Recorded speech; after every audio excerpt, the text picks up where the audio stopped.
ನಮಸ್ಕಾರ ಎಲ್ರಿಗೂ, welcome to KPSC times. So ನಾವು ಪ್ರೀವಿಯಸ್ ಪಾರ್ಟಲ್ಲಿ ಕಾರ್ನಾಟಿಕ್ ವಾರ್ಸ್ನ 3 ಕಾರ್ನಾಟಿಕ್ ವಾರ್ಸ್ನ ಕಂಪ್ಲೀಟಾಗಿ ನೋಡ್ಕೊಂಡಿದ್ದೀವಿ. ಸೊ ಕಾರ್ನಾಟಿಕ್ ವಾರ್ಸ್ ಆದಮೇಲೆ ಏನಾಯಿತು ಅಂತಂದರೆ, ಬ್ರಿಟಿಷ್ ಅವರು ತಮ್ಮ ರೂಲ್ನ ಇನ್ನೂ ಸ್ವಲ್ಪ ಜಾಸ್ತಿ ಎಕ್ಸ್ಟೆಂಡ್ ಮಾಡ್ಕೋಬೇಕಾಗಿತ್ತು. ಅದಕ್ಕೋಸ್ಕರ ಅವ್ರಿಗೆ ಇರೋವಂಥದ್ದು ಅಂತಂದರೆ 4 ಚಾಲೆಂಜ್ ಇರ್ತಾಯಿತ್ತು. ಈ 4 ಚಾಲೆಂಜು ಕೂಡ ತುಂಬ ಇಂಪಾರ್ಟೆಂಟು ನಮಗೆ. ಸೊ ಬ್ರಿಟಿಷ್ಗೆ ನೆಕ್ಸ್ಟ್ ಯಾರು ಚಾಲೆಂಜ್ ಆಗಿದ್ದರು ಅಂತಂದರೆ, ಫಸ್ಟು ಬೆಂಗಾಲ್ನ ಅವರು ಕಾಂಕರ್ ಮಾಡ್ಕೋಬೇಕು. ಬೆಂಗಾಲ್ ಒಂದು ಚಾಲೆಂಜ್ ಆಗಿತ್ತು. ಯಾಕೆಂತಂದರೆ ಇವಾಗ ನೋಡಿ, ಫ್ರಾನ್ಸ್ ಅವರು ಕೂಡ ಇಲ್ಲ, ಪೋರ್ಚುಗೀಸ್ ಅವರು ಕೂಡ ಇಲ್ಲ, ಡಚ್ ಅವರು ಕೂಡ ಇಲ್ಲ. ಎಲ್ಲರ ಜೊತೆನೂ ಕೂಡ ಅವರು ಸೆಟಲ್ಮೆಂಟು ಮಾಡ್ಕೊಂಡ್ಬಿಟ್ಟಿದ್ದಾರೆ. ಇವಾಗಲೇ ಎಲ್ಲರ ಜೊತೆನೂ ಕೂಡ ಟ್ರೀಟಿನ ಸೈನ್ ಮಾಡ್ಕೊಂಡ್ಬಿಟ್ಟಿದ್ದಾರೆ. ಅದಾದಮೇಲೆ ಏನಾಯಿತು ಅಂತಂದರೆ, ಇಂಡಿಯಾದಲ್ಲಿ ಬ್ರಿಟಿಷ್ ಅವರೇ ರೂಲ್ ಮಾಡ್ತಾರೆ ಅಂತ ಹೇಳ್ಬಿಟ್ಟು ನಮಗೆ ಕನ್ಫರ್ಮ್ ಆಗೋಗ್ಬಿಟ್ಟಿತ್ತು ಕಾರ್ನಾಟಿಕ್ ವಾರ್ ಆದಮೇಲೆ. ಈಗ ಇಂಡಿಯಾದಲ್ಲಿ ರೂಲ್ ಮಾಡ್ತಿರೋಂಥ ರಾಜರು ಇರ್ತಾಯಿದ್ರು. ಕೆಲವೊಂದು ಕಡೆಗೆ ನವಾಬ್ ಇರ್ತಾಯಿದ್ರು. ಇನ್ನೊಂದು ಕೆಲವೊಂದು ರೀಜನ್ ನಾವು ನೋಡ್ಕೋಬೇಕು ಅಂತಂದರೆ ಅಲ್ಲಿ ಫ್ಯೂಡಲ್ ಲಾರ್ಡ್ಸ್ ಇರ್ತಾಯಿದ್ರು ಅಥವಾ ಜಮೀನ್ದಾರ್ಸ್ ಇರ್ತಾಯಿದ್ರು. ಸೊ ಚಿಕ್ಕದು ಟೆರಿಟರಿ ಎಲ್ಲ ಏನಿರ್ತಾಯಿತ್ತಲ್ಲ ಅವನ್ನೆಲ್ಲದನ್ನೂ ಅವರು ಆಕ್ಯುಪೈ ಮಾಡ್ಕೋಬೇಕು. ಅದೇ ಅವರ ಮೇನು ಏಮ್ ಆಗಿತ್ತು. ಸೊ ಆ ಥರ ನಾವು ನೋಡ್ಕೋಬೇಕು ಅಂತಂದರೆ ತುಂಬ ಸ್ಟ್ರಾಂಗ್ ಇರೋವಂಥ ಹೋಲ್ಡು ಮುಘಲಿಂದು ನಮಗೆ ಬೆಂಗಾಲ್ ರೀಜನ್ ಆಗಿರ್ತಾಯಿತ್ತು. ಅದಾದಮೇಲೆ ನಾವು ನೋಡ್ಕೋಬೇಕು ಅಂತಂದರೆ ಬಿಹಾರ್ ರೀಜನು ಕೂಡ ಅವ್ರಿಗೆ ಬೇಕಾಗಿತ್ತು. ಅದಾದಮೇಲೆ Mysuru region, so Mysuru region ಬೇಕಾಗಿತ್ತು. ಅದಾದಮೇಲೆ ನಾವು ನೋಡ್ಕೋಬೇಕು ಅಂತಂದರೆ ಪಂಜಾಬ್ ರೀಜನು. ಸೊ ಇದವ್ರಿಗೆ ಮೇನು ಚಾಲೆಂಜ್ ಆಗಿ ಇರ್ತಾಯಿತ್ತು. ಯಾವುದ್ಯಾವುದು? ಬೆಂಗಾಲು, ಬಿಹಾರು, ಮೈಸೂರು ಮತ್ತು ಪಂಜಾಬು. ಇವಾಗ ಫಸ್ಟು ನಾವು ನೋಡ್ಕೋಬೇಕಾಗಿರೋಂಥದ್ದು ಯಾವುದು ಅಂತಂದರೆ ಬೆಂಗಾಲ್ ಆಗಿರುತ್ತೆ. ಸೊ ಬೆಂಗಾಲ್ ಈ ಪ್ಯಾರಾಗ್ರಾಫಲ್ಲಿ ಏನು ಕೊಟ್ಟಿದ್ದಾರೆ ಅದನ್ನು ನಾವು ಕಂಪ್ಲೀಟಾಗಿ ಡಿಸ್ಕಸ್ ಮಾಡ್ಕೊಳೋಣ. ಅಂತಂದರೆ ನಾವು ಡಿಸ್ಕಸ್ ಮಾಡೋ ಅಷ್ಟರಲ್ಲಿ ಅದು ಕೂಡ ಕವರ್ ಆಗಿರುತ್ತೆ, ಎಕ್ಸ್ಟ್ರಾ ಪಾಯಿಂಟ್ಸು ಕೂಡ ನಮಗೆ ಕವರ್ ಆಗೋಗ್ಬಿಟ್ಟಿರುತ್ತೆ. ಪಾಯಿಂಟ್ಸ್ ಪ್ರಕಾರ ನಾವು ನೋಡ್ಕೊಳ್ಳೋಣ. ಫಸ್ಟ್ ಪಾಯಿಂಟ್ ನಾವು ನೋಡಬೇಕು ಅಂತಂದರೆ 1690s ಅಷ್ಟೊತ್ತಿಗೆ ಈಸ್ಟ್ ಇಂಡಿಯಾ ಕಂಪನಿ ಎಸ್ಟಾಬ್ಲಿಷ್ ಆಗಿತ್ತು. ಎಲ್ಲಿ? ಬೆಂಗಾಲಲ್ಲಿ. ಸೊ ಈಸ್ಟ್ ಇಂಡಿಯಾ ಕಂಪನಿ ಒಂದು ಟ್ರೇಡಿಂಗ್ ಕಂಪನಿಯಾಗಿ ಎಸ್ಟಾಬ್ಲಿಷ್ ಆಗಿತ್ತು ಬೆಂಗಾಲಲ್ಲಿ. ಬೆಂಗಾಲಲ್ಲಿ ಇವ್ರೇನು ಮಾಡ್ಕೊಂಡ್ರು ಈಸ್ಟ್ ಇಂಡಿಯಾ ಕಂಪನಿಯವರು ಅಂತಂದರೆ, ಒಂದು ಫ್ರೀ ಟ್ರೇಡ್ ಮಾಡ್ಕೋಬೇಕು ಅಂತ ಹೇಳ್ಬಿಟ್ಟು ಒಂದು ಫರ್ಮಾನ್ನ ಇವರು ಪಡ್ಕೊಂಡ್ಬಿಟ್ರು. ಇದು ಇಂಪಾರ್ಟೆಂಟ್ ಆಗುತ್ತೆ. ಸೊ ಫರ್ಮಾನ್ನ ಇವರು ಪಡ್ಕೊಂಡಿದ್ರು. ಅಲ್ಲಿಂದ ಬೆಂಗಾಲ್ ಕಿಂಗಿಂದ ಫರ್ಮಾನ್ನ ಇಶ್ಯೂ ಮಾಡ್ಕೊಂಡ್ಬಿಟ್ಟಿದ್ರು. ಫರ್ಮಾನ್ ಅಂತಂದರೆ ಏನು? ಇವಾಗ ಎಕ್ಸಾಂಪಲ್ಲು ಈ ಟೆರಿಟರಿನ ಅರ್ಥ ಮಾಡ್ಕೊಳೋಣ.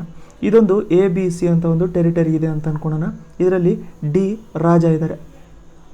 ಈಗೇನು ಮಾಡ್ಕೊತಾರೆ, ಈ ಟೆರಿಟರಿಯಲ್ಲಿ ತುಂಬಾ ಜಾಸ್ತಿ ಟ್ರೇಡ್ಗಳೆಲ್ಲದು ಕೂಡ ನಡೀತಾ ಇರುತ್ತೆ. ಸೊ ಬೇರೆ ಬೇರೆ ಥರದ್ದು ಟ್ರೇಡ್ ಇರುತ್ತೆ. ಅದಾದಮೇಲೆ ಎಕ್ಸಾಂಪಲು ಸ್ಪೈಸಸ್ಗಳಾಗಿರ್ಬೋದು, ಅದಾದಮೇಲೆ ಪ್ರೀಷಿಯಸ್ ಸ್ಟೋನ್ಸ್ ಆಗಿರ್ಬೋದು, ಅದಾದಮೇಲೆ ಬೇರೆ ಟೀ ಆಗಿರ್ಬೋದು, ಕಾಫಿ ಆಗಿರ್ಬೋದು, ಈ ಥರದ್ದು ಬೇರೆ ಬೇರೆ ವೆರೈಟಿದು, ಇಂಡಿಗೋ ಆಗಿರ್ಬೋದು. ಸೊ ಈ ಥರದ್ದು ಬೇರೆ ಬೇರೆ ವೆರೈಟಿದು ಎಲ್ಲದರದ್ದು ಕೂಡ ಟ್ರೇಡ್ ಆಗ್ತಾ ಇರುತ್ತೆ. ಇವಾಗ ಇಂಗ್ಲೀಷ್ ಅವರು ಈ ಕಡೆಯಿಂದ ಬರ್ತಾರೆ ಅಂತ ಅಂದ್ಕೊಳ್ಳೋಣ. ಈಗ ಇಂಗ್ಲೀಷ್ ಅವರು ಇಲ್ಲಿಂದ ತೊಗೊಂಡು ಅದನ್ನು ಬೇರೆ ಕಡೆಗೆ ಮಾರಬೇಕು ಅಂತಂದರೆ ಅವ್ರೇನು ಮಾಡಬೇಕು? ಫಸ್ಟು D ಪರ್ಮಿಷನ್ ತೊಗೋಬೇಕಾಗತ್ತೆ. ಯಾಕಂತಂದರೆ ರಾಜ ಅವರು D ಪರ್ಮಿಷನ್ ತೊಗೋಬೇಕಾಗತ್ತೆ. D ಪರ್ಮಿಷನ್ ಯಾವ ಥರ ಕೊಡ್ತಾರೆ ಅಂತಂದರೆ, ಸರಿನಪ್ಪ ನೀನೇನಾದ್ರು ₹100 ಪ್ರಾಡಕ್ಟ್ಸ್ನ ಪರ್ಚೇಸ್ ಮಾಡಿಕೊಂಡ್ರೆ ನಮಗೆ ಕಮಿಷನ್ ಕೊಡಬೇಕು ನೀನು ₹10 ಅಂತ ಹೇಳ್ಬಿಟ್ಟು ಅವರು ಮಾಡ್ಕೊಂಡಿರ್ತಾರೆ. ಸೊ ಇವ್ರು ಇಂಗ್ಲೀಷ್ ಅವರು ಸರಿ ಬಿಡಿ ಅಂತ ಹೇಳ್ಬಿಟ್ಟು ಆ ಥರ ಟ್ರೇಡ್ ಮಾಡ್ಕೊತಾ ಇರ್ತಾರೆ. ಇದು ನಾರ್ಮಲ್ ಆಗಿ ನಡೆಯುವಂಥದ್ದು. ಬಟ್ ಫರ್ಮಾನ್ ಅಂತಂದರೆ ಏನು? ಇಂಗ್ಲೀಷ್ ಅವ್ರು ಏನು ಮಾಡ್ತಾರೆ ಅಂತಂದರೆ, ನೋಡಿ ಡೈರೆಕ್ಟಾಗಿ ನಾನು ಈ ಥರ ಪ್ರತಿಯೊಂದಕ್ಕೂ ಕೂಡ ನಿಮಗೆ ಟ್ಯಾಕ್ಸು ಪೇ ಮಾಡ್ಕೊಳ್ಳೋದು ನನಗೆ ಆಗ್ತಾರಲ್ಲ, ಇದ್ರ ಬದಲು ನಾನೇನು ಮಾಡ್ತೀನಿ ಅಂತಂದರೆ ನಿಮಗೆ ಡೈರೆಕ್ಟಾಗಿ ₹3,000 ಕೊಡ್ತೀನಿ ಒಂದು ವರ್ಷಕ್ಕೆ. So ₹3,000 per year. ಇದನ್ನು ಮುಘಲ್ ಎಂಪರರಿಗೆ ಕೊಟ್ಬಿಡ್ತೀನಿ. ನೀವು ಆ ₹3,000 ಏನಾದರೂ ಮಾಡ್ಕೊಳ್ಳಿ. ಇಮ್ಯಾಜಿನ್ ಮಾಡಿ, ₹3,000 2020 ಅಥವಾ 2000s ಟೈಮಲ್ಲೆಲ್ಲ ಇದು ಆಗಿರುವಂಥದ್ದು 1600 1700 ಟೈಮಲ್ಲಿ. ಆ ಟೈಮಲ್ಲಿ 3000 ವ್ಯಾಲ್ಯೂ ತುಂಬ ಜಾಸ್ತಿ ಇತ್ತಲ್ಲ. ಸೊ ಅದಕ್ಕೋಸ್ಕರ ಏನು ಮಾಡಿದ್ರು ಅಂತಂದರೆ ಮುಘಲ್ ಎಂಪರರು, ಸರಿ ನಮಗೆ ₹3,000 ಕೊಡಿ ಪ್ರತಿ ವರ್ಷ, ಅದರಿಂದ ನೀವು ಏನಾದರೂ ಟ್ರೇಡ್ ಮಾಡ್ಕೊಂಡಿರಿ. ಸೊ ಫಸ್ಟು ₹3,000 ಕೊಟ್ಬಿಟ್ರೆ ಆಮೇಲೆ ಯಾವುದೇ ಪ್ರಾಡಕ್ಟು ಬ್ರಿಟಿಷ್ ಅವರು ಪರ್ಚೇಸ್ ಮಾಡಿಕೊಂಡು ಟ್ರೇಡ್ ಮಾಡಿಕೊಂಡ್ರೂ ಕೂಡ ಅದಕ್ಕೆ ಯಾವುದೇ ಥರದ್ದು ಟ್ಯಾಕ್ಸ್ನ ತುಂಬೋ ಥರ ಇರಲಿಲ್ಲ. ಇದನ್ನು ನಾವೇನಂತ ಕರಿತೀವಿ ಅಂತಂದರೆ ಫರ್ಮಾನ್ ಅಂತ ಹೇಳ್ಬಿಟ್ಟು ಕರಿತೀವಿ. ಸೊ ಫಸ್ಟ್ ಆಫ್ ಆಲು ಬೆಂಗಾಲಲ್ಲಿ ಫ್ರೀ ಟ್ರೇಡ್ ಮಾಡ್ಕೊಳ್ಳೋದಕ್ಕೋಸ್ಕರ ಒಂದು ಫರ್ಮಾನ್ನ ಪರ್ಚೇಸು ಇವರು ಮಾಡ್ಕೊಂಡ್ಬಿಟ್ರು. ಯಾರಿಂದ? ಮುಘಲ್ ಎಂಪರರಿಂದ. ಇದರಿಂದ ಇನ್ನೊಂದು ಏನು ಮಾಡ್ಕೊತಾ ಇದ್ರು ಅಂತಂದರೆ, ಇದೊಂದು ಕಂಪನಿ ಅಷ್ಟೇ ಟ್ರೇಡ್ ಮಾಡ್ಕೊತಾ ಇರಲಿಲ್ಲ. ಈ ಕಂಪನಿಯಲ್ಲಿ ಬೇರೆ ಬೇರೆ ಎಂಪ್ಲಾಯೀಸ್ ಇರ್ತಾರಲ್ಲ, ಚಿಕ್ಕ ಎಂಪ್ಲಾಯೀಸ್ ಯಾರ್ಯಾರು ಇರ್ತಾರೆ, ಕೆಲಸ ಮಾಡೋರು ಯಾರ್ಯಾರು ಇರ್ತಾರೆ, ಅವರು ಕೂಡ ತಮ್ಮ ಟ್ರೇಡ್ನ ಮಾಡ್ಕೊಳ್ಳೋಕೆ ಸ್ಟಾರ್ಟ್ ಮಾಡ್ಕೊಂಡ್ಬಿಟ್ಟಿದ್ರು. ಸೊ ಅಂತಂದರೆ ಈ ಕಂಪನಿ ಓವರಾಲ್ ಕಂಪನಿನೇ ಟ್ರೇಡ್ ಮಾಡ್ಕೊಳ್ಳೋದಕ್ಕೋಸ್ಕರ ಅಂತ ಇಶ್ಯೂ ಮಾಡಿರೋ ಟೈಮಲ್ಲಿ ಇದರಲ್ಲಿ ಚಿಕ್ಕ ಎಂಪ್ಲಾಯೀಸ್ ಎಲ್ಲ ಏನೇನು ಇರ್ತಾರೆ ಅವರು ಕೂಡ ನಾವು ಟ್ರೇಡ್ ಮಾಡ್ಕೊತೀವಿ ಅದ್ರ ಮೇಲೆ ಅಂತ ಹೇಳ್ಬಿಟ್ಟು ಅವರು ಅದನ್ನು ನಡೆಸ್ಕೊತಾ ಇರ್ತಿದ್ರು. ಅವರ ಟ್ರೇಡ್ನ ನಡೆಸ್ಕೊತಾ ಇರ್ತಿದ್ರು. ಅದಕ್ಕೋಸ್ಕರ ಇವರು ಚಿಕ್ಕ ಎಂಪ್ಲಾಯೀಸ್ ಏನು ಯೂಸ್ ಮಾಡ್ಕೊತಾ ಇದ್ರು ಅಂತಂದರೆ ದಸ್ತಕ್ನ ಯೂಸ್ ಮಾಡ್ಕೊತಾ ಇದ್ರು. ಈಗ ದಸ್ತಕ್ ಅಂತಂದರೆ ಏನು, ಈಗ ಫ್ರೀ ಟ್ರೇಡ್ ಮಾಡ್ಕೊಳ್ಳೋದಕ್ಕೋಸ್ಕರ 3,000 ರೂಪಾಯಿ ಕೊಟ್ಟಿದ್ದಾರೆ. ಸರಿ, ಇವರೇ ಫ್ರೀ ಟ್ರೇಡ್ ಮಾಡ್ಕೊಳ್ಳೋದು ಅಂತ ಹೆಂಗೆ ಗೊತ್ತಾಗುತ್ತೆ? ಅದಕ್ಕೋಸ್ಕರ ಪಾಸಸ್ನ ಇಶ್ಯೂ ಮಾಡ್ಕೊಂಡಿದ್ದಾರೆ. ಈಗ ಕೊರೋನಾ ಟೈಮಲ್ಲಿ ಅಡ್ಡಾಡೋದಕ್ಕೋಸ್ಕರ ಯಾವ ಥರ ಪಾಸ್ನ ಇಶ್ಯೂ ಮಾಡ್ಕೊಂಡಿರ್ತಾರಲ್ಲ, ಆ ಥರ ಪಾಸ್ನ ಕೊಟ್ಟಿರ್ತಾರೆ. ಅದು ಪಾಸ್ಗೆ ದಸ್ತಕ್ ಅಂತ ಹೇಳ್ಬಿಟ್ಟು ಕರೀತಾರೆ. ಸೊ ಪಾಸ್ ಇದ್ದರೆ ಏನಾಗುತ್ತೆ, ಪಾಸ್ ಇದ್ದರೆ ಸರಿ ಇವ್ರದ್ದು ಫ್ರೀ ಟ್ರೇಡು ಅಂತ ಹೇಳ್ಬಿಟ್ಟು ಕಳಿಸ್ತಾ ಇರ್ತಾರೆ. ಅದನ್ನು ದಸ್ತಕ್ ಅಂತ ಹೇಳ್ಬಿಟ್ಟು ಕರೀತಾರೆ, ಫ್ರೀ ಪಾಸಸ್ಸು. ಸೊ ಈ ಪಾಸಸ್ನ ಇವ್ರೇನು ಮಾಡ್ಕೊಳ್ಳೋಕೆ ಸ್ಟಾರ್ಟ್ ಮಾಡ್ಕೊಂಡ್ರು ಅಂತಂದರೆ, ಈ ಫರ್ಮಾನ್ ಅಂತೂ ಹೆಂಗೂ ಪಡ್ಕೊಂಡಿದ್ರು, ಪಾಸಸ್ಸು ಕೂಡ ಇರ್ತಾಯಿತ್ತು. ಇಂಡಿವಿಜುವಲ್ ಆಗಿ ಅವರು ಟ್ರೇಡು ಮಾಡ್ಕೊಳ್ಳೋಕ್ಕೆ ಸ್ಟಾರ್ಟ್ ಮಾಡ್ಕೊತಾಯಿದ್ರು. ಸೊ ನೋಡಿ, ವರ್ಷಕ್ಕೆ ಎಷ್ಟು ಕೊಡ್ತಾಯಿದ್ರು ಇವರು ಮುಘಲ್ ಎಂಪರರಿಗೆ? ವರ್ಷಕ್ಕೆ 3,000 ರೂಪಾಯಿನೂ ಕೊಡ್ತಾಯಿದ್ರು. ಇವರು 3,000 ರೂಪೀಸ್ನ ಕೊಡ್ತಾಯಿದ್ರು. ಆದರೆ ಅವರು ಪೌಂಡ್ಸಲ್ಲಿ ಎಷ್ಟು ಕಮಾಯಿಸ್ತಾಯಿದ್ರು ವರ್ಷಕ್ಕೆ ಅಂತಂದರೆ ನಿಯರ್ಲಿ 50,000. ಸೊ ನಿಯರ್ಲಿ 50,000 ಪೌಂಡ್ಸ್ ಅವರು ಕಮಾಯಿಸ್ತಾಯಿದ್ರು. ನೋಡಿ, 3,000 ರೂಪಾಯಿ ಸ್ಪೆಂಡ್ ಮಾಡ್ತಾಯಿದ್ರು, ಬಟ್ ಪೌಂಡ್ಸಲ್ಲಿ ಅವರು 50,000 ರೂಪೀಸ್ ಕಮಾಯಿಸ್ತಾಯಿದ್ರು. ಯಾಕಂತಂದರೆ ಇಲ್ಲಿಂದ ಹೋಗ್ಬಿಟ್ಟು ಡೈರೆಕ್ಟಾಗಿ ಎಷ್ಟು ಬೇಕಾದಷ್ಟು ರೇಟಲ್ಲಿ ಅವರು ಮಾರ್ಕೋಬೋದಾಗಿತ್ತಲ್ಲ. ಸೊ ಅದಕ್ಕೋಸ್ಕರ ಅವರು ತುಂಬ ಜಾಸ್ತಿ ಕಮಾಯಿಸ್ತಾಯಿದ್ರು. ಬಟ್ ಇದು ನವಾಬ್ ಅವರಿಗೆ ಗೊತ್ತಾಗಕ್ಕೆ ಸ್ಟಾರ್ಟ್ ಆಯಿತು. ಅಂತಂದರೆ ಎಂಪರರಿಗೆ, ಕಿಂಗಿಗೆ ಅಲ್ಲಿ ಗೊತ್ತಾಗೋಕ್ಕೆ ಸ್ಟಾರ್ಟ್ ಆಯಿತು, ಇವ್ರು ಈ ಥರ ಮಿಸ್ಯೂಸ್ ಮಾಡ್ಕೊತಾ ಇದ್ದಾರೆ, ಅವರು ತುಂಬ ಜಾಸ್ತಿ ಪ್ರಾಫಿಟ್ಸ್ ತೊಗೊತಾ ಇದ್ದಾರೆ, ನಮಗೆ ಕೊಡ್ತಿರೋವಂಥದ್ದು ತುಂಬ ಕಮ್ಮಿ, ಅದರಿಂದ ಡೊಮೆಸ್ಟಿಕ್ ಮಾರ್ಕೆಟು ಅಲ್ಲೇ ಗ್ರೋ ಮಾಡೋವಂಥವ್ರಿಗೂ ಕೂಡ ಪ್ರಾಬ್ಲಮ್ ಆಗ್ತಿದೆ ಅಂತ ಹೇಳ್ಬಿಟ್ಟು ಗೊತ್ತಾಗ್ತಾಯಿತ್ತು. ಆ ಟೈಮಲ್ಲಿ 1727 ಟೈಮಲ್ಲಿ ಯಾರಿದ್ರಲ್ಲಿ ನವಾಬ್ ಅಂತಂದರೆ ಮುರ್ಷಿದ್ ಕುಲಿ ಖಾನ್ ಅವರಿದ್ದರು. ಮುರ್ಷಿದ್ ಕುಲಿ ಖಾನ್ ಆದಮೇಲೆ ಶುಜಾವುದ್ದೀನ್ ಅವ್ರು ಬಂದರು. ಶುಜಾವುದ್ದೀನ್ ಆದಮೇಲೆ ಸರ್ಫರಾಜ್ ಖಾನ್ ಆದರು. ಸರ್ಫರಾಜ್ ಖಾನ್ ಆದಮೇಲೆ ಅಲಿವರ್ದಿ ಖಾನ್ ಆದರು. ಸೊ ಈ ಥರ ಯಾವ್ಯಾವ ನವಾಬ್ಸ್ ಬರ್ತಾ ಹೋದ್ರಲ್ಲ, ಎಲ್ಲರೂ ಕೂಡ ಇದು ಮಿಸ್ಯೂಸ್ ಏನಾಗ್ತಿದೆ ಅಂತ ಹೇಳ್ಬಿಟ್ಟು ಅವ್ರಿಗೆ ಅದು ಇಷ್ಟ ಆಗ್ತಾ ಇರಲಿಲ್ಲ. ಇದು ಮಿಸ್ಯೂಸ್ ಆಗ್ತಿದೆ, ಅದಕ್ಕೋಸ್ಕರ ನಾವು ಇದನ್ನು ಅಪೋಸ್ ಮಾಡೋಣ ಅಂತ ಹೇಳ್ಬಿಟ್ಟು ಅವರು ಕೂಡ ಮಾಡ್ಕೊತಾಯಿದ್ರು. ಬಟ್ ಅದಾದಮೇಲೆ ಏನಾಯಿತು ಅಂತಂದರೆ, ಯಾವಾಗ 1756ಅಲ್ಲಿ ನವಾಬ್ ಯಾರಾದರು? 1756ಅಲ್ಲಿ ನವಾಬು ಅಲಿವರ್ದಿ ಖಾನ್.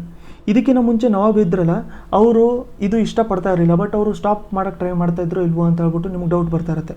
ಒಂದು ಪಾಯಿಂಟ್ ಏನು ಅಂತಂದರೆ, ಅವರು ಅದನ್ನು ಸ್ಟಾಪ್ ಮಾಡೋಕ್ಕೆ ಟ್ರೈ ಮಾಡ್ತಾಯಿದ್ರು.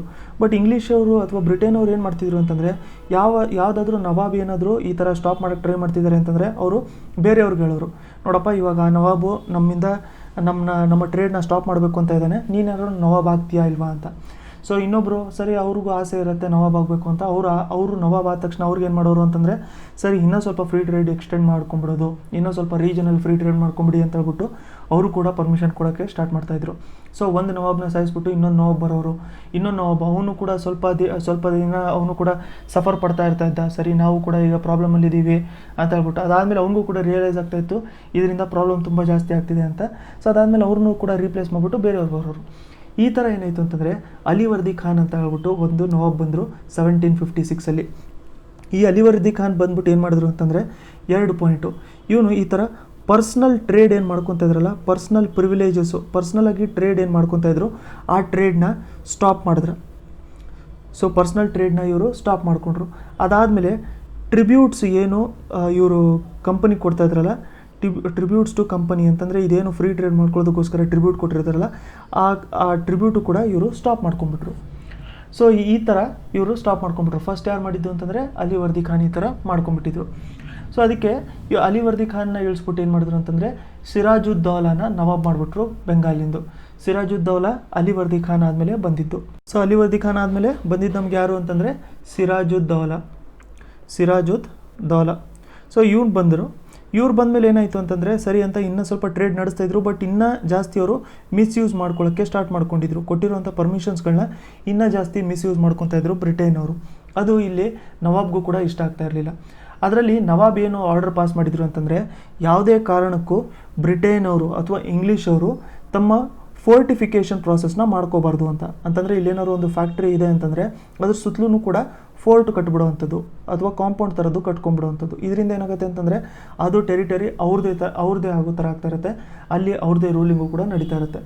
ಸೊ ನವಾಬ್ ಈ ಥರ ಕ್ಲಿಯರಾಗಿ ಹೇಳ್ಬಿಟ್ಟಿದ್ರು. ಯಾರು ಅಂತಂದರೆ ಸಿರಾಜುದ್ದೌಲಾ, ನವಾಬ್ ಆಫ್ ಬೆಂಗಾಲ್ ಇದ್ರಲ್ಲ, ಅವ್ರು ಹೇಳಿದರು, ನೋಡಿ ಯಾವುದೇ ಕಾರಣಕ್ಕೂ ಕೂಡ ಪರ್ಮಿಷನ್ ಇಲ್ಲ ನಿಮಗೆ ಫೋರ್ಟ್ ಕಟ್ಕೊಳ್ಳೋದಕ್ಕೆ. ಯಾರಿಗೆ?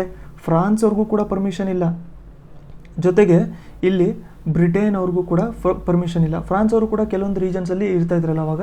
ಸೊ ಅವ್ರಿಗೂ ಕೂಡ ಪರ್ಮಿಷನ್ ಇಲ್ಲ, ಬ್ರಿಟೇನ್ ಅವ್ರಿಗೂ ಕೂಡ ಪರ್ಮಿಷನ್ ಇಲ್ಲ ಅಂತ. ಅದಕ್ಕೆ ಫ್ರಾನ್ಸ್ ಅವ್ರು ಏನಾದರೂ ಅಂತಂದರೆ, ಮುಂಚೆನೂ ಕೂಡ ಸಫರ್ ಮಾಡ್ಕೊಂಡಿದ್ರು ಅವರು.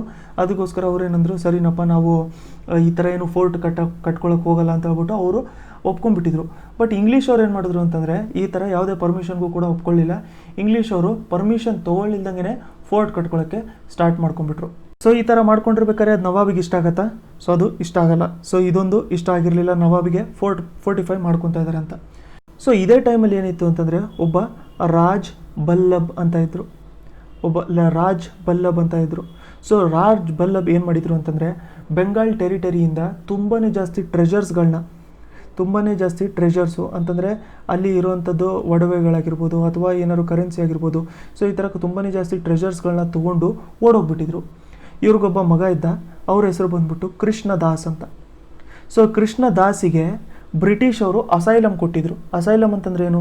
ಸರಿ, ನಿಮ್ಮ ಮೇಲೆ ನವಾಬ್ ಅಟ್ಯಾಕ್ ಮಾಡೋಂಥ ಚಾನ್ಸಸ್ ಇರುತ್ತೆ, ಅದಕ್ಕೆ ನೀವು ಸೇಫಾಗಿ ನಮ್ಮ ಜೊತೆ ಉಳ್ಕೊಂಬಿಡಿ ಅಂತ ಹೇಳ್ಬಿಟ್ಟು ಅವ್ರಿಗೆ ಸೇಫ್ ಹೌಸ್ನ ಕೊಟ್ಟಿದ್ರು.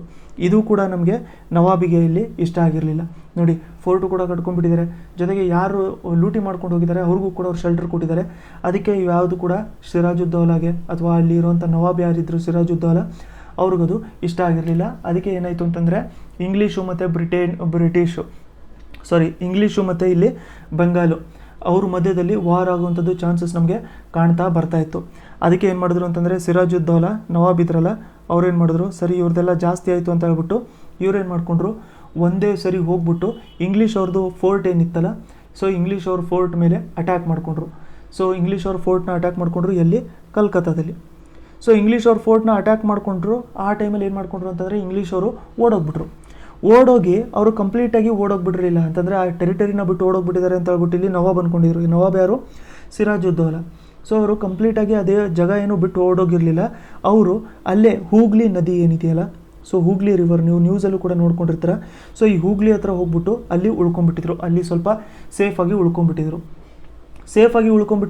ಬಟ್ ನಾವು ಪ್ರೀವಿಯಸ್ಸು ವೀಡಿಯೋಲಿ ನೋಡ್ಕೊಂಡಿರೋಂಗೆ ಈ ಆರ್ಕೋಟ್ ರೀಜನಲ್ಲಿ ಯಾರು ಹೊಸದಾಗಿ ಹೀರೋ ಆಗಿ ಬಂದಿದ್ರು ಅಂತಂದರೆ, ಆರ್ಕೋಟ್ ರೀಜನಲ್ಲಿ ಹೊಸದಾಗಿ ಹೀರೋ ಆಗಿರೋಂಥವ್ರು ಅಂತಂದರೆ ರಾಬರ್ಟ್ ಕ್ಲೈವ್. ನಾವು ನೋಡ್ಕೊಂಡಿದ್ವಲ್ಲ, ಇವರೊಬ್ಬರು ಕ್ಲರ್ಕ್ ಆಗಿದ್ದರು, ಬಟ್ ಇವರೇ ಡೈರೆಕ್ಟಾಗಿ ಅಟ್ಯಾಕ್ ಮಾಡೋಣ ಅಂತ ಹೇಳ್ಬಿಟ್ಟು ಪರ್ಮಿಷನ್ ಒಂದು ರೆಕಮೆಂಡೇಷನ್ ಕೊಟ್ಟಾಗ ಇಂಗ್ಲೀಷವರು ಕೂಡ ಅದನ್ನು ಒಪ್ಕೊಂಡು ಅಟ್ಯಾಕ್ ಮಾಡ್ಕೊಳ್ಳೋದಕ್ಕಂತ ಹೇಳಿದ್ರಲ್ಲ, ಸೊ ಅಲ್ಲಿ ರಾಬರ್ಟ್ ಕ್ಲೈವ್ ಅವರಿದ್ದರು.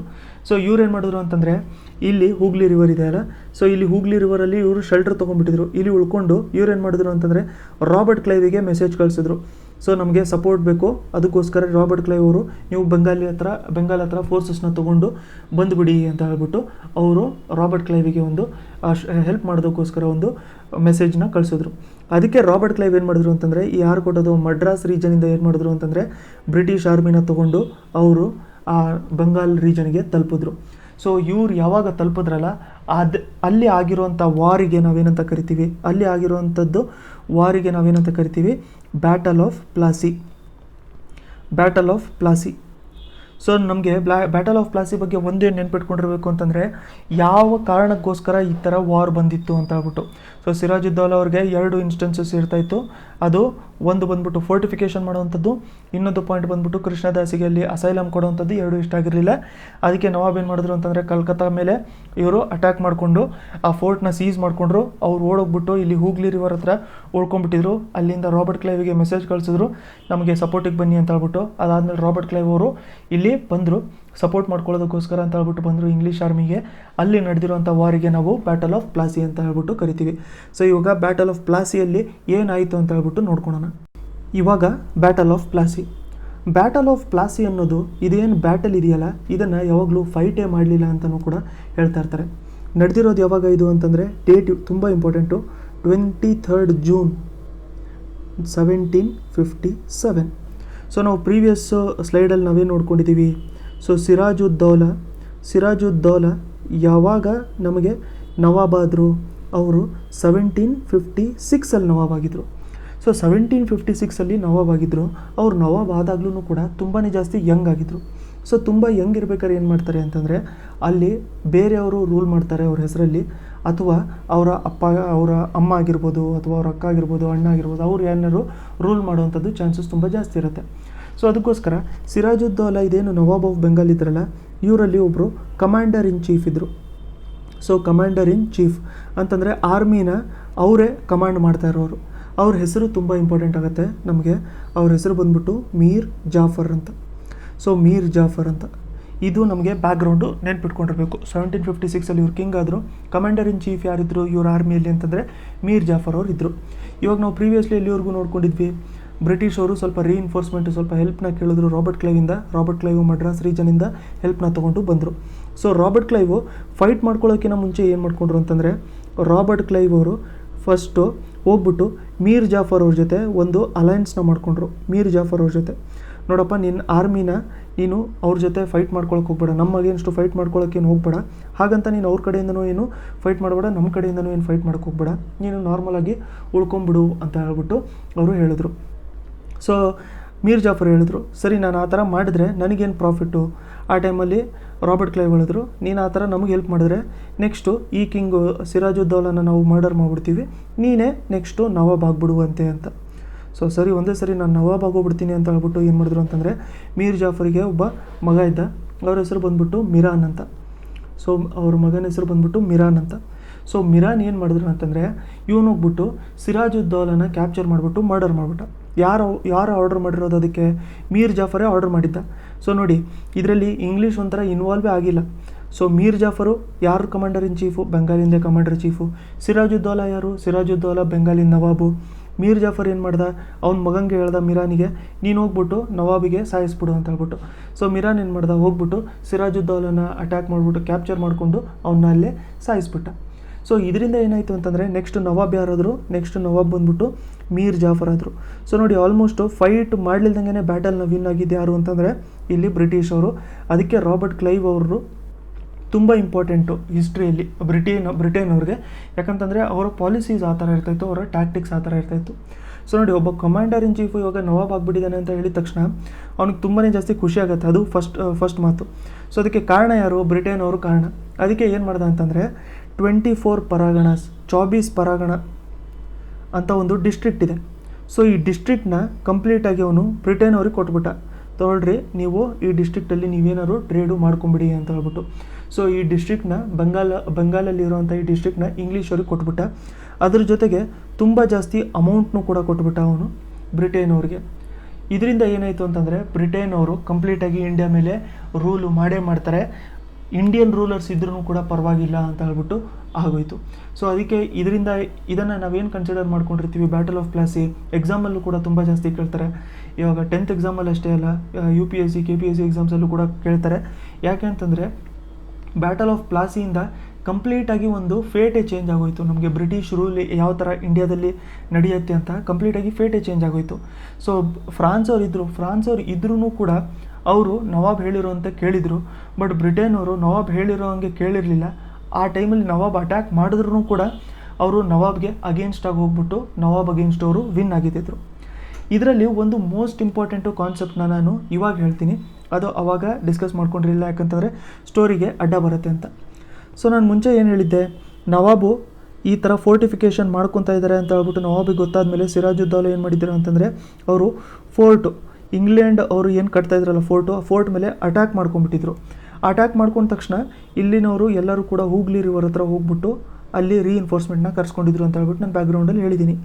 ಸೊ ಈ ಫೋರ್ಟಲ್ಲಿ ಏನಾಯಿತು ಅದನ್ನು ನಾವು ತಿಳ್ಕೊಬೇಕು. ಅದು ಕೂಡ one of the main reason war ಆಗೋದಕ್ಕೋಸ್ಕರ. ಆ ಫೋರ್ಟಲ್ಲಿ ನೋಡಿ, ಒಂದು ಬ್ಲ್ಯಾಕ್ ರೂಮ್ ಟ್ರ್ಯಾಜಡಿ ಅಂತ ಒಂದು ಇನ್ಸಿಡೆಂಟ್ ಆಯಿತು. ಬ್ಲ್ಯಾಕ್ ರೂಮ್ ಟ್ರ್ಯಾಜಡಿ ಅಂತ ಏನಿದು ಬ್ಲ್ಯಾಕ್ ರೂಮ್ ಟ್ರ್ಯಾಜಡಿ? ಈ ಸಿರಾಜುದ್ದೌಲ ಹೋಗ್ಬಿಟ್ಟು ಈ ಫೋರ್ಟ್ ಯಾವ ಫೋರ್ಟ್ ಇದು ಅಂತಂದರೆ ಫೋರ್ಟ್ ವಿಲಿಯಮ್ ಅಂತ.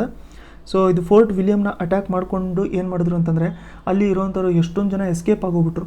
ಬಟ್ ಅಲ್ಲಿ ತುಂಬ ಜನ ಇಂಗ್ಲೀಷವರು ಸಿಕ್ಕಾಕೊಂಡ್ಬಿಟ್ಟಿದ್ರಲ್ಲ, ಆ ಸಿಕ್ಕಾಕೊಂಡಿರೋದ್ರಲ್ಲಿ ಏನು ಮಾಡಿದ್ರು ಅಂತಂದರೆ, ಆ ಫೋರ್ಟಲ್ಲೇ ಒಂದು ಚಿಕ್ಕ ರೂಮ್ ಇರ್ತಾಯಿತ್ತು. ಆ ಚಿಕ್ಕ ರೂಮಲ್ಲಿ ನಿಯರ್ಲಿ 146 ಜನರನ್ನ ಕೂಡಾಕ್ಬಿಟ್ಟಿದ್ರು. ತುಂಬಾ ಚಿಕ್ಕದ ರೂಮು, ಒಂದು 4-5 ಜನನೂ ಕೂಡ ನಿಲ್ಲಕ್ಕಾಗದೇ ಇರೋವಂಥ ರೂಮು. ಸೊ ಆ ಥರ ತುಂಬ ಚಿಕ್ಕ ರೂಮು, ಎಕ್ಸಾಕ್ಟ್ ಸೈಜ್ ನನಗೆ ಅಷ್ಟೊಂದು ನೆನಪು ಬರ್ತಾಯಿಲ್ಲ, ಬಟ್ ತುಂಬ ಚಿಕ್ಕ ರೂಮಲ್ಲಿ ಅವರೆಲ್ಲ ಕೂಡಾಕ್ಬಿಟ್ಟಿದ್ರು. ಸೊ ಇವರೆಲ್ಲ ಕೂಡಾಕ್ಬಿಟ್ಟಿರೋದ್ರಿಂದ ಏನಾಯಿತು ಅಂತಂದರೆ, ಈ ಚಿಕ್ಕ ರೂಮಲ್ಲಿ ನಿಯರ್ಲಿ 146 ಜನರಲ್ಲಿ 123 ಜನ ತೀರ್ಕೊಂಡ್ಬಿಟ್ರು. ಈ ಟ್ರ್ಯಾಜಡಿನ ಬ್ಲ್ಯಾಕ್ ರೂಮ್ ಟ್ರ್ಯಾಜಡಿ ಅಂತ ಹೇಳ್ಬಿಟ್ಟು ಕರಿತೀವಿ. ಸೊ ಈ ಟ್ರ್ಯಾಜಡಿನ ಬ್ಲ್ಯಾಕ್ ರೂಮ್ ಟ್ರ್ಯಾಜಡಿ ಅಂತ ಹೇಳ್ಬಿಟ್ಟು ಕರಿತೀವಿ.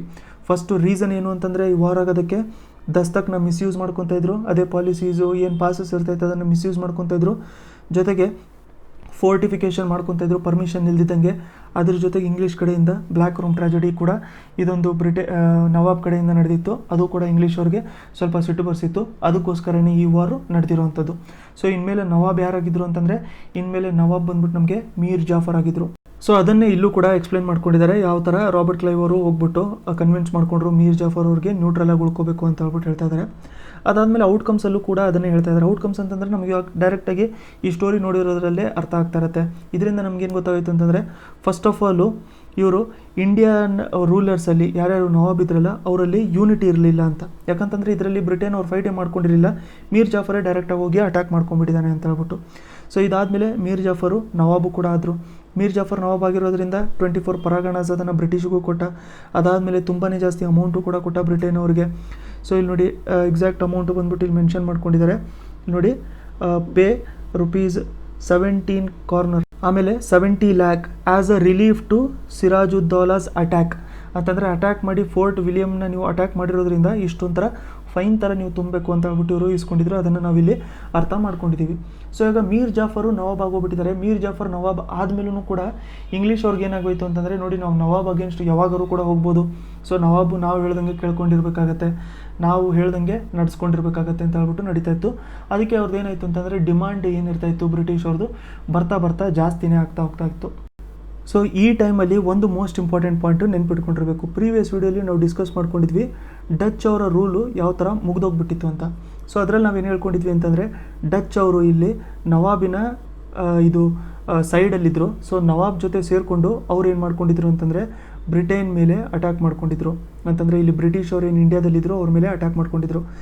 ಯಾರು ನವಾಬ್ ಆಗಿದ್ದು ಅಂತಂದರೆ ಅದು ಮೀರ್ ಜಾಫರ್ ಆಗಿದ್ದರು. ಯಾಕಂತಂದರೆ ಬ್ರಿಟನ್ ಅವರು ತಮ್ಮ ಡಿಮಾಂಡು ತುಂಬ ಜಾಸ್ತಿ ಮಾಡ್ಕೊತಾ ಇದ್ರು ಮೀರ್ ಜಾಫರ್ ಮೇಲೆ. ಸೊ ಅದಕ್ಕೋಸ್ಕರ ಮೀರ್ ಜಾಫರು ಸರಿ ನಾವು ಇವಾಗ ಇವ್ರಿಗೆ ಹೆಲ್ಪ್ ಮಾಡಿರೋಂಥದ್ದು ತುಂಬ ಜಾಸ್ತಿ ಆಗೋಯಿತು, ಇವಾಗ ನಾವು ಸಪ್ರೇಟಾಗಿ ಇಂಡಿಪೆಂಡೆಂಟ್ ಆಗಿಬಿಡೋಣ, ಕಂಪ್ಲೀಟಾಗಿ ಬ್ರಿಟಿಷ್ನ ಎಂಡ್ ಮಾಡೋಣ ಅಂತ ಹೇಳ್ಬಿಟ್ಟು ಅವ್ರು ಏನು ಮಾಡಿದ್ರು, ಡಚ್ ಅವ್ರ ಜೊತೆ ಸೇರಿಕೊಂಡ್ರು. ಡಚ್ ಅವ್ರಿಗೆ ಹೇಳಿದ್ರು ನಮಗೆ ಇಂಡಿಪೆಂಡೆನ್ಸ್ ಬೇಕು, ಸೊ ಅದಕ್ಕೆ ನಮ್ಗೆ ಸ್ವಲ್ಪ ಹೆಲ್ಪ್ ಮಾಡಿ ಅಂತ ಹೇಳ್ಬಿಟ್ಟು. ಸೊ ಆ ಟೈಮಲ್ಲಿ ಇವ್ರು ಏನು ಮಾಡ್ಕೊಂಡ್ರು ಅಂತಂದರೆ ಡಚ್ಚು ಮತ್ತು ನವಾಬು ಇವರೆಲ್ಲ ಸೇರಿಬಿಟ್ಟು ಬ್ರಿಟನ್ ಅಗೇನ್ಸ್ಟು ಚಿನ್ಸುರ ಅಲ್ಲಿ ಒಂದು ಬ್ಯಾಟಲ್ನ ಫೈಟ್ ಮಾಡಿದ್ರು. ಎಲ್ಲಿ ಚಿನ್ಸುರ ಅಲ್ಲಿ ಒಂದು ಬ್ಯಾಟಲ್ನ ಫೈಟ್ ಮಾಡಿದ್ರು. ಈ ಬ್ಯಾಟಲಲ್ಲಿ ಡಚ್ಚು ಮತ್ತು ನವಾಬು ಇಬ್ಬರು ಕೂಡ ಸೋತೋಗ್ಬಿಟ್ರು. ಇದಾದಮೇಲೆ ಬ್ಯಾಟಲ್ ಆಫ್ ಚಿನ್ಸುರ ಆದಮೇಲೆ ನಮಗೆ ಯಾರು ನವಾಬ್ ಆಗಿದ್ದು ಅಂತಂದರೆ, ಅದಾದಮೇಲೆ ಆಗಿರೋದು ನಮಗೆ ನವಾಬು ಮೀರ್ ಕಾಸಿಮ್. ಸೊ ಮೀರ್ ಕಾಸಿಮು ನವಾಬ್ ಆಗಿದ್ದ. Mir Jafar was replaced by Mir Qasim. ಇದು ಯಾವಾಗ ಅಂತಂದರೆ 1760. ನೋಡಿ 4 ರಿಂದ 5 ವರ್ಷ ಆಗಿದೆ ಅಷ್ಟೇ. ಆ ಟೈಮಲ್ಲೇ ಮೀರ್ ಜಾಫರ್ ಹೆಂಗೂ ಮೋಸ ಮಾಡಿಬಿಟ್ಟಿದ್ದ ನವಾಬಿಗೆ ಮುಂಚೆ ಸಿರಾಜುದ್ದೌಲಾ. ಪ್ರಾಬಬ್ಲಿ ಅವ್ನು ಸಿರಾಜುದ್ದೌಲಾ ಜೊತೆ ಉಳ್ಕೊಂಡ್ಬಿಟ್ಟಿದ್ರೆ ಇಂಗ್ಲೀಷ್ ಅವ್ರನ್ನ ಆರಾಮಾಗಿ ಡಿಫೀಟ್ ಮಾಡ್ಕೋಬೋದಾಗಿತ್ತು. ಯಾಕಂತಂದರೆ ಅವ್ರ ಹತ್ರ ಆರ್ಮಿನೂ ಕೂಡ ಇರ್ತಾ ಇತ್ತು. ಸೊ ಅದಕ್ಕೋಸ್ಕರ ಇಂಗ್ಲೀಷ್ ಅವ್ರನ್ನ ಆರಾಮಾಗಿ ಅವ್ರು ಡಿಫೀಟ್ ಮಾಡ್ಕೋಬೋದಾಗಿತ್ತು. ಬಟ್ ನವಾಬ್ ಆಗಿರೋಣ ಅಂತ ಹೇಳ್ಬಿಟ್ಟು ಮೀರ್ ಜಾಫರು ಮೋಸ ಮಾಡಿಬಿಟ್ಟು ನವಾಬ್ ಆಗೋಗ್ಬಿಟ್ಟ. ಬಟ್ ಆಗಿ 3-4 ವರ್ಷದಲ್ಲೇ ಅವನು ಕೂಡ ರೀಪ್ಲೇಸ್ ಮಾಡಿಬಿಟ್ಟು ಮೀರ್ ಕಾಸಿಮ್ನ ಮಾಡಿಬಿಟ್ರು. ಅದಾದಮೇಲೆ ಸೇಮ್ ಸ್ಟೋರಿನೂ ಕೂಡ ಕಂಟಿನ್ಯೂ ಆಗ್ತಾನೆ ಹೋಗುತ್ತೆ. ಅದಾದಮೇಲೆ ಮೀರ್ ಕಾಸಿಮ್ ಬಂದಮೇಲೆ ಮೀರ್ ಕಾಸಿಮ್ ಕೂಡ ಖುಷಿಯಾಗ್ಬಿಟ್ಟು ಏನು ಮಾಡ್ದ ಅಂತಂದರೆ ಎಷ್ಟೊಂದು ಟೆರಿಟರೀಸು, ಬುದ್ವಾನು, ಮಿದ್ನಾಪುರು, ಚಿತ್ತಗೋಂಗ್ ಡಿಸ್ಟ್ರಿಕ್ಟು ಇವನ್ನೆಲ್ಲದನ್ನೂ ಕೂಡ ಕಂಪನಿ ಕೊಟ್ಟ. ಅದಾದಮೇಲೆ ವಾರಲ್ಲಿ ಆಗಿರುವಂಥದ್ದು ಪ್ರಾಬ್ಲಮ್ಸ್ಗೋಸ್ಕರ ಅಂತ ಹೇಳ್ಬಿಟ್ಟು ಫೈನು ಕೂಡ 5 ಲಕ್ಷ ರೂಪಾಯಿನೋ ಫೈನು ಕೂಡ ಕೊಟ್ಟ. ಸೊ ಇದ್ರ ಜೊತೆಗೆ ನವಾಬ್ ಟೆರಿಟರಿ ಅದು ಲ್ಯಾಂಡ್ ಕಂಪನೀಸ್ ಜೊತೆ ಸೆಟಲ್ ಮಾಡ್ಕೊಳ್ಳೋದಕ್ಕೂ ಕೂಡ ಪರ್ಮಿಷನ್ ಆಗ್ತಾ ಇರಲಿಲ್ಲ. ಈ ಥರದ್ದೆಲ್ಲ ಕೂಡ ಪ್ರಾಬ್ಲಮ್ಮು ನೆಕ್ಸ್ಟ್ ಜಾಸ್ತಿ ಆಗ್ತಾನೆ ಹೋಗ್ತಾಯಿತ್ತು. ಎಲ್ಲ ನವಾಬ್ಸು ಕೂಡ ಈ ಥರ ಪ್ರಾಬ್ಲಮಲ್ಲಿ ಹೋಗ್ತಾಯಿದ್ರು. ಸೊ ಇವಾಗ ನಮಗೆ ಲಾಸ್ಟ್ ಟಾಪಿಕ್ ಉಳ್ಕೊಂಡಿರೋವಂಥದ್ದು ಬ್ಯಾಟಲ್ ಆಫ್ ಬಕ್ಸರ್. ಇವಾಗ ಯಾರು ನವಾಬ್ ಇದ್ದಾರೆ ನೆನ್ಪಿಟ್ಕೊಂಡಿರಿ. ಇವಾಗ ನವಾಬ್ ಬಂದ್ಬಿಟ್ಟು ಮೀರ್ ಕಾಸಿಮ್ ಇದ್ದಾರೆ. ಯಾಕಂತಂದರೆ ಬ್ಯಾಟಲ್ ಆಫ್ ಚಿನ್ಸುರ ಅಲ್ಲಿ ಇವ್ರನ್ನ ಸೋಲ್ಸ್ಬಿಟ್ಟಿದ್ರು, ಮೀರ್ ಜಾಫರ್ನ ಸೋಲ್ಸ್ಬಿಟ್ಟಿದ್ರು. ಇವಾಗ ಹೊಸದಾಗಿರುವಂಥದ್ದು ನಮಗೆ ನವಾಬು ಮೀರ್ ಕಾಸಿಮ್. ಮೀರ್ ಕಾಸಿಮ್ ಇರಬೇಕಾದ್ರೆ ಯಾವ್ಯಾವ ಥರ ನಡೀತಾ ಇತ್ತು ಅಡ್ಮಿನಿಸ್ಟ್ರೇಷನು. ಅದಾದಮೇಲೆ ಬ್ಯಾಟಲ್ ಆಫ್ ಬಕ್ಸರ್ ಯಾವ ಥರ ಆಗ್ಬಿಟ್ಟು ಕಂಪ್ಲೀಟಾಗಿ ಇಂಗ್ಲೆಂಡ್ ಅವರು ಇಂಡಿಯಾದಲ್ಲಿ ಫುಲ್ಲು ಸೆಟಲ್ ಆಗೋಗ್ಬಿಟ್ರು. ಅದಾದಮೇಲೆ ಅವರು ಇನ್ನೂ ಜಾಸ್ತಿ ಮೈಸೂರು ರೀಜನ್ನು ಬೇರೆ ಕಡೆಗೆಲ್ಲ ಎಕ್ಸ್ಟೆಂಡ್ ಯಾವ ಥರ ಮಾಡ್ಕೊಂಡ್ರು ಅಂತ ಹೇಳ್ಬಿಟ್ಟು ನೆಕ್ಸ್ಟ್ ಸ್ಲೈಡಲ್ಲಿ ನಾವು ನೋಡ್ಕೊಳ್ಳೋಣ. ಸೊ ಇವಾಗ ಮಾಡ್ತಿರೋಂಥದ್ದು ಕೋರ್ಸ್ ಏನಾದ್ರು ನಿಮಗೆ ಇಷ್ಟ ಆಗ್ತಾ ಇದ್ದು ನೀವೇನಾದ್ರು ಕಾಂಟ್ರಿಬ್ಯೂಷನ್ ಮಾಡಬೇಕು ಅಂತಂದರೆ ಕೆಳಗಡೆ ಲಿಂಕ್ ಕೊಟ್ಟಿದ್ದೀನಿ ನಾನು, ಜಿಪೇದು, ಗೂಗಲ್ ಪೇದು. ಅಲ್ಲಿ ನೀವು ಬೇಕಾದ್ರೆ ವಾಲಂಟರಿ ಕಾಂಟ್ರಿಬ್ಯೂಷನ್ ಮಾಡ್ಕೊಂಡಿರ್ಬೋದು. ಇಲ್ಲಾಂತಂದರೆ ಅಟ್ಲೀಸ್ಟ್ ಸಬ್ಸ್ಕ್ರೈಬ್ ಮಾಡ್ಕೊಂಡಿರಿ ಚಾನಲ್ಗೆ, ಅಂತಂದರೆ ವೀಡಿಯೋಸ್ ನೋಟಿಫಿಕೇಷನ್ ನಿಮ್ಗೆ ಬರ್ತಾ ಇರುತ್ತೆ. ಸೊ ಇಲ್ಲಿವರೆಗೂ ನೀವು ವೀಡಿಯೋ ನೋಡಿದ್ದೀರಾ ಅಂತಂದರೆ ಕಂಪ್ಲೀಟಾಗಿ ನೋಡಿದ್ದೀರಾ ಅಂತಾಗುತ್ತೆ. ಆನ್ಸರು ನೀವು ಕಮೆಂಟ್ ಸೆಕ್ಷನಲ್ಲಿ ಚಿನ್ಸುರ ಅಂತ ಬರೆದ್ಬಿಟ್ಟಿರಿ, #ಚಿನ್ಸುರ. ಏನಾದರೂ ಕ್ವೆಶನ್ ಕೇಳಬೇಕಂದ್ರೂ ಕೂಡ #ಚಿನ್ಸುರ ಅಂತ ಬರೆದೇ ಕ್ವೆಶನ್ ಕೇಳಿ, ಅಂತಂದರೆ ನಾನು ರಿಪ್ಲೈ ಮಾಡಿರ್ತೀನಿ. ಯೂಶ್ವಲಾಗಿ ಯಾರು ಕಂಪ್ಲೀಟಾಗಿ ವೀಡಿಯೋ ನೋಡ್ಕೊಂಡಿರ್ತಾರೆ ಅವ್ರಿಗಷ್ಟೇ ರಿಪ್ಲೈ ಮಾಡ್ತಾ ಇರ್ತೀನಿ. ಯಾಕಂತಂದರೆ ಅವ್ರು ಅಟ್ಲೀಸ್ಟ್ ಅಷ್ಟು ಟೈಮ್ ಕೊಟ್ಟಿರ್ತಾರೆ ಕಂಪ್ಲೀಟ್ ಅರ್ಥ ಮಾಡ್ಕೊಳ್ಳೋದಕ್ಕೆ, ಜೆನ್ಯೂನ್ ಆಗಿರುತ್ತೆ ಡೌಟ್ಸು ಅಂತ. ಸೊ ಅದಕ್ಕೋಸ್ಕರ ನೀವೇನಾದ್ರು ಕೇಳಬೇಕು ಅಂತಂದರೆ #ಚಿನ್ಸುರ ಅಂತ ಹೇಳ್ಬಿಟ್ಟು ನೀವು ಕ್ವೆಶನ್ನ ಕೇಳಿರಿ. ನಾನು ಅಟ್ಲೀಸ್ಟ್ ನಂಗೆ ಗೊತ್ತಿಲ್ಲ ಅಂತಂದರೆ ಹುಡ್ಕೊಂಡು ಅಟ್ಲೀಸ್ಟ್ ನಿಮಗೆ ರಿಪ್ಲೈ ಮಾಡಿರ್ತೀನಿ. ವಿಡಿಯೋನ ಆಲ್ಮೋಸ್ಟ್ 200 to 300 ಮೆಂಬರ್ಸ್ ಅಂತೂ ನೋಡೇ ಇರ್ತಾರೆ 2-3 ದಿನದಲ್ಲಿ. ಬಟ್ ಮ್ಯಾಕ್ಸಿಮಮ್ 4 ರಿಂದ 5 ಕಮೆಂಟ್ಸ್ ಅಷ್ಟೇ ಇರುತ್ತೆ. ಸೊ ಅದಕ್ಕೆ ಸ್ವಲ್ಪ ಜಾಸ್ತಿ ಕಮೆಂಟ್ ಮಾಡಿ, ಅಂತಂದರೆ ಇಂಟರಾಕ್ಷನ್ ಕೂಡ ಸ್ವಲ್ಪ ಜಾಸ್ತಿ ಆಗುತ್ತೆ. ನೆಕ್ಸ್ಟ್ ವೀಡಿಯೋಲಿ ಮತ್ತೆ ಸಿಗೋಣ. ಕಂಪ್ಲೀಟಾಗಿ ಬ್ಯಾಟಲ್ ಆಫ್ ಬಕ್ಸರ್ನ ನಾವು ಮುಗಿಸ್ಕೊಂಬಿಡೋಣ. ಸ್ವಲ್ಪ ಜಾಸ್ತಿ ಬೇಕಾಗುತ್ತೆ ನಮ್ಗೆ ಟೈಮ್, ಅದಕ್ಕೋಸ್ಕರ ಅದನ್ನು ಮುಗಿದ್ಮೇಲೆ ನಮಗೆ ಫಸ್ಟ್ ಚಾಪ್ಟರ್ ಮುಗಿದೋಗ್ಬಿಟ್ಟಿರುತ್ತೆ. ಮೋಸ್ಟ್ ಇಂಪಾರ್ಟೆಂಟ್ ಆಸ್ಪೆಕ್ಟು ಹಿಸ್ಟ್ರಿದು ಕೂಡ ಕವರ್ ಆಗೋಗ್ಬಿಟ್ಟಿರುತ್ತೆ. ಸೊ ನೆಕ್ಸ್ಟ್ ವೀಡಿಯೋಲಿ ಮತ್ತೆ ಸಿಗೋಣ.